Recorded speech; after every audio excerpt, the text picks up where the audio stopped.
Happy Valentine's Day. As we all assume, Valentine's Day is the rose month. So how can you do February without using red roses? I wanted to do something a little more on the fun side though, because we've all seen the dozen roses in a vase, which we definitely will sell. So I did a couple of pieces for Valentine's Day. This one here is absolutely fantastic. So I found this fantastic vase, and with the trends coming in is very natural, like the greens are very natural, everything's sort of going towards the habitat kind of feel and environment and you know, eco-friendly, those kind of things. So what I did was I put this beautiful moss, it's just sheet moss, and I balled it up and chucked it down there and added the beautiful butterflies in that they complement the beautiful colors of the roses. And we used about 4 different colors of roses in this particular arrangement. We've used both Black Baccara, Cherry Love, Freedom, and Kiko. So I wanted to go with those raspberry tones and the reds and all of those dark reds as well, just to give it some depth and some interest. And we added the beautiful lily grass to kind of mimic and really reinforce the beautiful ball shape we have in this piece. This is a beautiful container. I'm sure you can get something similar at your local wholesaler. But all I did here was follow literally the shape of the container. I didn't veer from it because the container shape was already there, so why reinvent the wheel? And it's very simple to do. They're both done the exact same way, or just following the foam. With this particular piece, we added in some of the detailing with the beadwork. I just put 3 of the same colored red corsage pins, but they're beads. We're not going to tell your client that, oh, we're just going to throw some corsage pins. You want to say, I'm going to do some beautiful beadwork for this particular piece for you. So we just added 3, and I find 3 is a good number because it kind of gives it a little more interest. And you don't have to put them in the middle of the rose. You could put them between the roses, things like that. So I'm going to get started on setting this up, and we'll show you how to do it.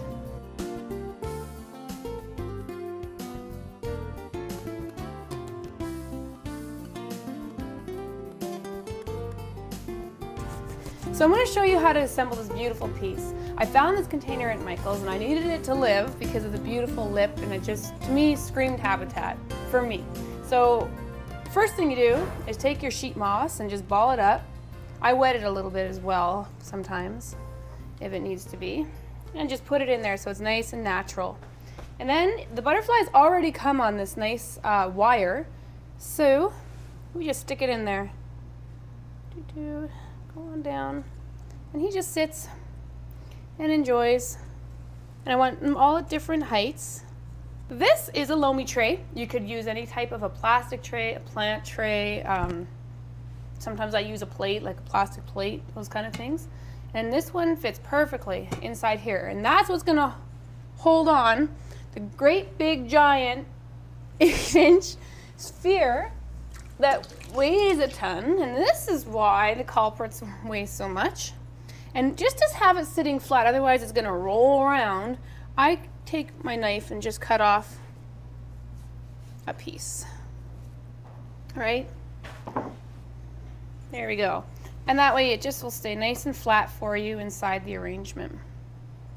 Okay, and then let's just reinforce that a little bit, because there's nothing like having it fall apart when you're least expecting it. All we're gonna do is take the rose. Of course, we're gonna clean the guard petals off. Don't wanna do too many, just a few. And just start at one point and work your way around. This is the Black Baccara. And then I think we'll do a nice red Freedom. And this fantastic, huge thing is called a Cherry Love, which is a really beautiful rose. Big rose, this one.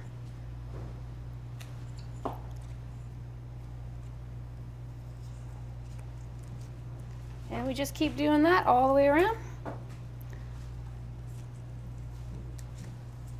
And I like using different roses because it gives different interest. Every rose opens differently. They have a different shade of red, so you can go hog wild. And this one here is kind of a fuchsia color. It's beautiful. Fuchsia red and dark red is probably one of my, personally, my favorite combinations.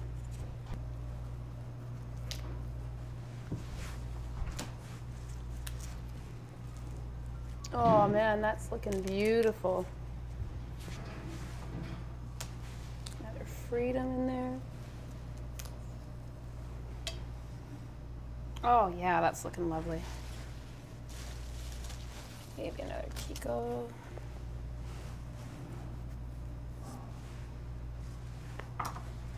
This is very deceiving. It's one of those ones you could almost have that guessing game like you do with the jelly beans. Guess how many jelly beans are in the jar. You could do this with the roses. Guess how many roses are in this arrangement. Because this one here I used about actually I think I said 75 earlier, but I think that was for a different one. This one here has about, I think, 125 in it.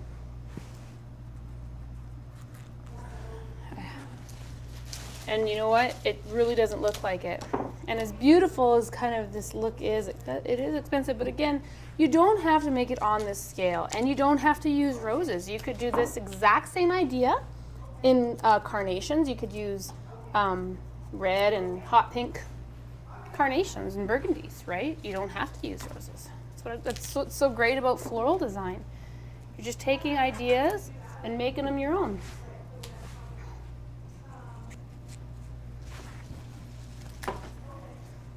Don't you love the black Baccaras and the black Magic?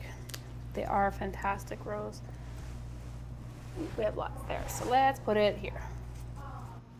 Use some more reds around this area, maybe some more of the fuchsia. Just randomly mixing them up. No rhyme or reason. Because when you have big masses of flowers like this, people really just can't tell. Beauty! Oh my goodness, it just looks absolutely stunning, doesn't it? Oh, how can you not love that? Makes a little more room. And now what I'm going to do is just finish it off, because as beautiful as this is, and again, you could go ahead and start putting the gems in and such and things like that. I'm going to use the lily grass. And I don't do anything to the lily grass, like I wouldn't wire it or anything like that in this particular case, because we're talking about the environment and the habitat.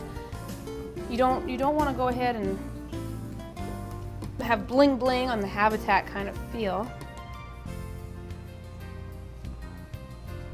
So I just, here, why don't I do it up here? I just stick it in and pull it around, and I give it a nice cut. So it's a nice angle right here to help it stick into the foam. There we go. And then I'll pick another spot and start it.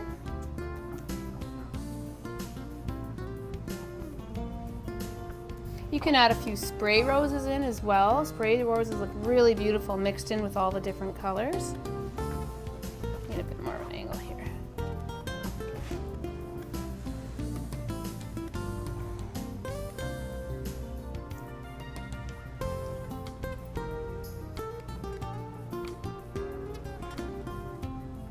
Kind of give it a nice pull.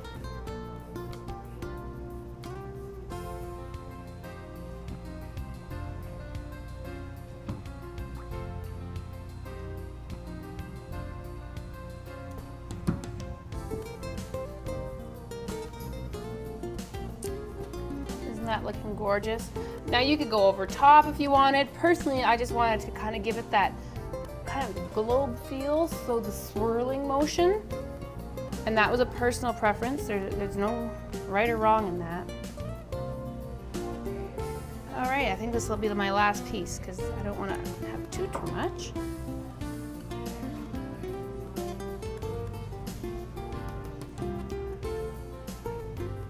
Okay, and I do believe that is it.